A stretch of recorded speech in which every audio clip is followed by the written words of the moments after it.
এবং পাশাপাশি আজকে বলেছেন যে 2/3 আসনে ক্ষমতায় আসবে। আর কারো কোনো প্রশ্ন একবারে আমি বলে দিচ্ছি।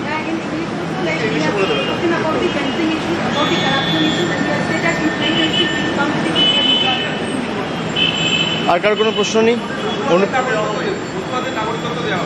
দেখুন, এ তো এই চিত্রনাট্য তো প্রায় আমরা 5 বছর ধরে দেখছি, আর একই ক্যাসেট প্রায় বাজিয়ে গেছেন। আমি জানি না উনি বেঙ্গলের পলিটিক্স কতটা ফলো করেন। উনি অনুপ্রবেশ নিয়ে যে কথাগুলো বলেছেন, আমি অমিত শাহকে অনুরোধ করব যে দয়া করে উনার রাজ্যসভার এমপি দুদিন আগে যে বক্তব্য রেখেছেন অনন্ত মহারাজ, তার কথাটা মন দিয়ে শুনতে। 2 মাস আগে তাদেরই লোকসভা এমপি জগন্নাথ সরকার যে কথাটি বলেছে সেই কথাটি মনোযোগ দিয়ে শুনতে। আমি বলছি না, 50 জনের বেশি বিজেপির এমএলএ যে রাজ্যসভার সাংসদকে পদ্মফুল চিহ্নে জিতিয়ে রাজ্যসভায় পাঠিয়েছে, সেই বিজেপির সাংসদ অনন্ত মহারাজ বলছেন যে দেশের স্বরাষ্ট্রমন্ত্রী হচ্ছে সবথেকে বড় ঘুষপেটিয়া আর পাকিস্তানি। আমার কথা না, যে বিজেপির সাংসদকে বিজেপির বিধায়করা নির্বাচিত করে সংসদে পাঠিয়েছে সেই বিজেপির সাংসদ বলছে। 2 মাস আগে লোকসভার সাংসদ রানাঘাটের জগন্নাথবাবু, সে বলছে যে বিজেপি যদি বাংলায় ক্ষমতায় আসে তাহলে আর বর্ডার বলে কিছু থাকবে না। সেই বর্ডার অমিত শাহ সিকিওর করার জন্য মমতা বন্দ্যোপাধ্যায়কে দায় দিচ্ছে। যে বিজেপি দলের সাংসদ বলছে যে যদি বাংলায় বিজেপি ক্ষমতায় আসে তাহলে ওপার বাংলা আর এপার বাংলায় এক করে দেবো, কোনো কাঁটাতারের বেড়া আর থাকবে না। কে বলছে? জগন্নাথ মজুমদার। আমি বলছি না, তৃণমূল বলছে না, বলছে বিজেপির নির্বাচিত সাংসদ। বিজেপি কি তার বিরুদ্ধে কোনো শোকজ নোটিশ সার্ভ করেছে? বিজেপির সর্বভারতীয় সভাপতি বা দলের নেতৃত্ব কি তাকে দল থেকে বহিষ্কার করেছে? বিজেপির নেতৃত্ব তার বিরুদ্ধে কোনো রকম কোনো ব্যবস্থা নিয়েছে? এখনো পর্যন্ত রাজ্যসভার সাংসদ অনন্ত মহারাজকেও শোকজ করা হয়নি, আর আমি যতদূর জানি জগন্নাথবাবুকেও শোকজ করা হয়নি। তা অমিত শাহ আগে তাদের দলের বিধায়ক লোকসভা এবং রাজ্যসভা তাদের সাথে কথা বলুক, তারপর এসব বলবে। আর যে সমস্ত এইসব চিত্রনাট্য আমাদের দেখাচ্ছে যে ঘুষপেটিয়া, আরে আপনি দেশের স্বরাষ্ট্রমন্ত্রী, দেশের রাজধানীতে বিহার নির্বাচনের 4 দিন আগে বিস্ফোরণ হয়েছে, দায়ী কার? দিল্লিতে মমতা ব্যানার্জির সরকার। জম্মু কাশ্মীরে 4 জন জঙ্গি ঢুকে 26 জনকে দিনের আলোতে গুলি করে ঝাঁঝরা করে মারলো। জম্মু কাশ্মীরে পুলিশের দায়িত্বে কে রয়েছে? ইউনিয়ন মিনিস্ট্রির আন্ডারে রয়েছে পুলিশ। বর্ডারের পাহারায় কে দায়িত্বে রয়েছে? বিএসএফ। তাহলে একদিকে বিএসএফ আপনার স্বরাষ্ট্র মন্ত্রকের অধীনে, অন্যদিকে দিল্লি পুলিশ থেকে শুরু করে জম্মু কাশ্মীর পুলিশ আপনার স্বরাষ্ট্র মন্ত্রকের অধীনে। তাহলে দিল্লিতে কেন হলো? জম্মু কাশ্মীরে পেহেলগামে কেন হলো? এর দায় কার? ভারতবর্ষে যবে থেকে স্বাধীন হয়েছে, দেশের স্বাধীনতার পর সারা দেশে সবথেকে ব্যর্থতম এবং সবথেকে অপদার্থতম যদি কোনো স্বরাষ্ট্রমন্ত্রী থেকে থাকে তার নাম হচ্ছে অমিত শাহ। আপনি জিজ্ঞেস করুন, যে বিজেপির সাংসদরা বলছে যে দেশের স্বরাষ্ট্রমন্ত্রী নিজে একজন ঘুষপেটিয়া, সে এসে বলছে বাংলায় ঘুষপেটিয়া আটকাবো। আরে বাংলায় যদি ঘুষপেটিয়া হয়ে থাকে, 11 বছর ধরে আপনার সরকার কেন্দ্রে, 6 বছর ধরে আপনি দেশের স্বরাষ্ট্রমন্ত্রী, সবার আগে আপনার রিজাইন করা উচিত। আপনি কাকে এসব বোকা বানাচ্ছেন? কাকে এসব বলে বোকা বানাচ্ছেন? আর মতুয়াদের যেভাবে ওই নাগরিকত্ব দেখিয়ে আপনারা গাজর দেখিয়েছেন, মতুয়াদের প্রতিনিধি ভারতীয় জনতা পার্টির লোকসভার সাংসদ এবং বিধায়করা বলছে যদি মতুয়ার নাম বাদ যায় বাদ যাবে। এ আবার তৃণমূল বলছে না, বিজেপির লোকেরাই বলছে। দুর্নীতি বন্ধ করার কথা বলছে, আর সবথেকে বড় দুর্নীতিবাজ থেকে পাশে বসিয়ে প্রেস কনফারেন্স করছে, যাকে টিভির পর্দায় টাকা নিতে দেখা গেছে। এই হচ্ছে ভারতীয় জনতা পার্টির রাজনীতি।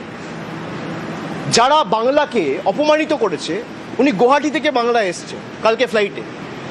আসামের মুখ্যমন্ত্রীর নাম হচ্ছে হিমন্ত বিশ্ব শর্মা।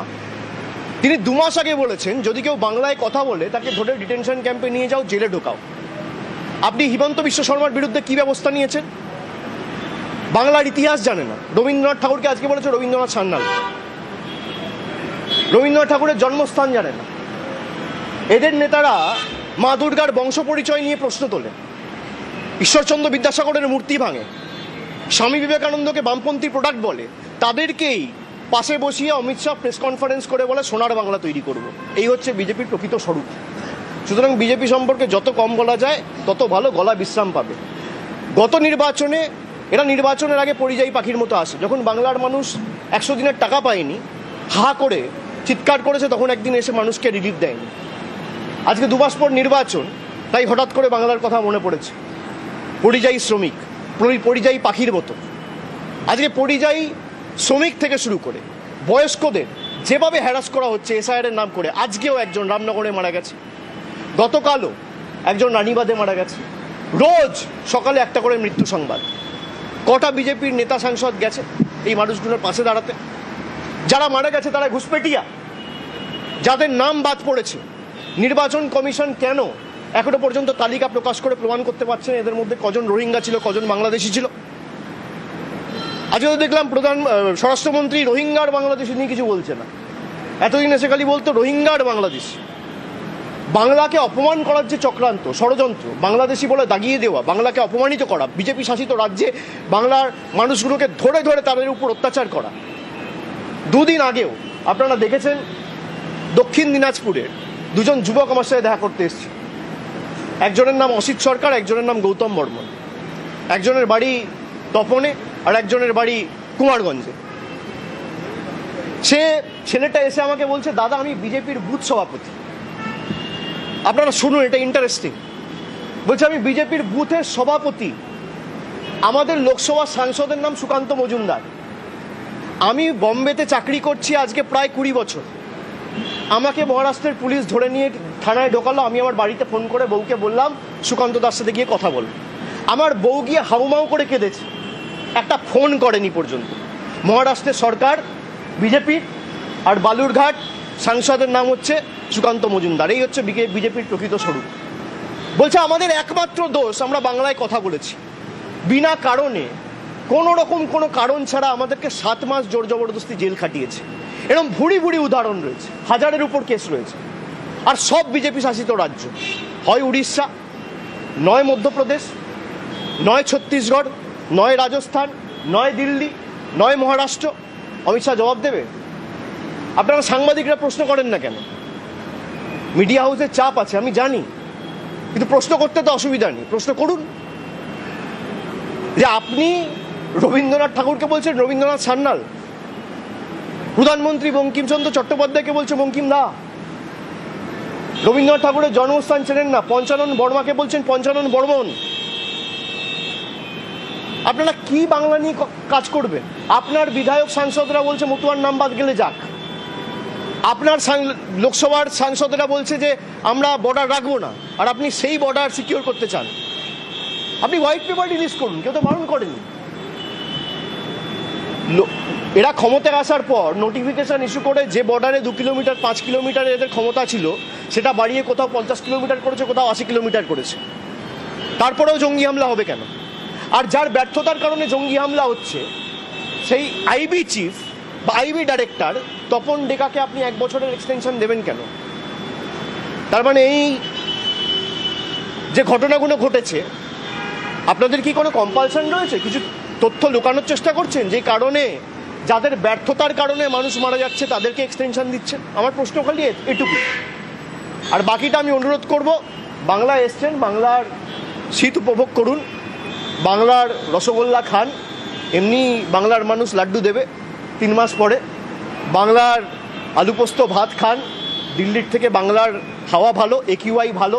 দিল্লিতে 500-র উপরে, তুলনামূলকভাবে আমাদের পরিবেশ অনেক ভালো। আপনি নিঃশ্বাস প্রশ্বাস ভালো করে বাংলায় নিন, প্রাণায়াম করুন। আর খালি নির্বাচনের আগে নয়, প্রতি মাসে বাংলায় আসুন, বাংলার মানুষের কথা শুনুন, পারলে বাংলার মানুষের পাশে দাঁড়ান। অনেক ধন্যবাদ।